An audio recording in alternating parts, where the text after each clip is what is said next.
नेतृत्व सुलझा नहीं पा रहा, पर नेतृत्व किसका? नेतृत्व में भी तो बिखराव है ना। आज भारतीय जनता पार्टी में भी पावर सेंटर्स तो बहुत सारे हैं। मोदी अपने आप में पावर सेंटर है, अमित शाह पावर सेंटर है, संघ का अलग पावर सेंटर है, संघ की अलग चलती है और माननी भी पड़ती है, लेकिन उसको बैलेंस्ड, इतना शीर्ष पावर होने के बाद इतनी शक्ति। एक बात ठीक कही कि अगर सेंटर में जो राजनीति हो रही है वो कमज़ोर है, तो इम्यूनिटी कमज़ोर है, तो उसका असर दिखेगा कि बिना ठंड के भी वायरल हो जाएगा। लेकिन जब सत्ता आती है ना, तो उसको संभालना भी एक आर्ट है। इतनी ज़बरदस्त सत्ता होने के बावजूद आप सारा का सारा मंत्रिमंडल बदल दे रहे हैं और लोगों के खून के आंसू अंदर ही सूख जा रहे हैं। शिवराज मुख्यमंत्री नहीं बन रहे हैं पर रो नहीं पा रहे हैं, उधर वसुंधरा मुख्यमंत्री नहीं बन रही, भजनलाल बन रहे हैं पर रो नहीं पा रहे हैं, छत्तीसगढ़ में अचानक से विष्णुदेव साय, ये आसान नहीं होता है। बहुत पावर होने के बाद भी आसान नहीं होता है। तोड़ के अपनी शक्ति अलग ले जाके अपना दल बना लेने का हर किसी के पास होता है ऑप्शन, वो ऑप्शन नहीं ले रहा है अगर, तो शक्तिशाली होने के बावजूद भी आपने कैसा संतुलन बनाया, इसके नंबर तो देने पड़ेंगे शक्तिशाली पार्टी को। हमने देखा है कि केंद्र में कितनी भी मजबूती हो, नीचे आदमी अपनी, भाई उसको अपनी परवाह है ना।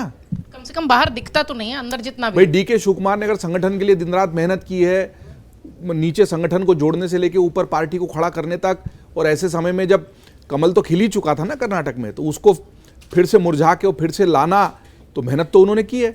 लेकिन हाँ, जो राजनीतिक वर्चस्व है वो सिद्धारमैया का है, और इस पावर को बैलेंस करना आसान नहीं होगा। वो कितना भी उन्होंने सांबर वड़ा आज खाया होगा दोनों ने, लेकिन आखिरकार उसकी जो डकार निकलेगी ना, उसमें से कुछ ना कुछ विद्रोह की बू जरूर आएगी।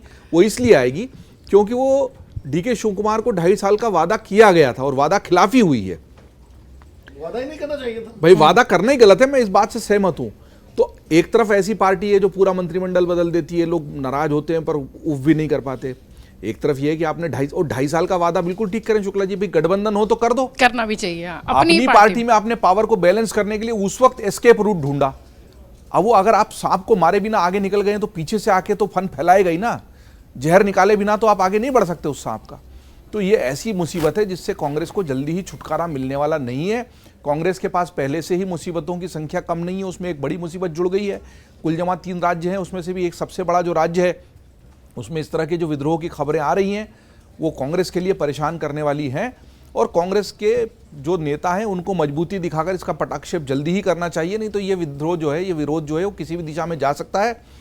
जहाँ तक कांग्रेस के पूरे ओवरऑल नेतृत्व उसकी बात की, वो पहले तो तीनों ही गांधी मिलकर तय कर लेंगी चलेगी किसकी। उसके आगे की बात यह है कि वो बिल्कुल ठीक कह रहे थे संदीप दीक्षित जी की, गांधी परिवार आज की तारीख में भी ऐसा फेविकॉल है, ऐसा ग्लू है जिसको हटा देने से कांग्रेस बिखर जाएगी, ये तय है।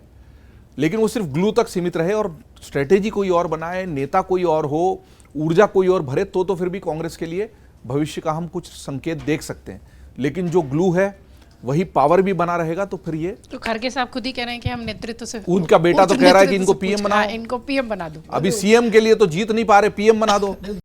अगर आप ये वीडियो YouTube पर देख रहे हैं तो हमारे चैनल को सब्सक्राइब कर बेल आइकन दबाएं, और Facebook पर देख रहे हैं तो हमारे पेज को लाइक करें।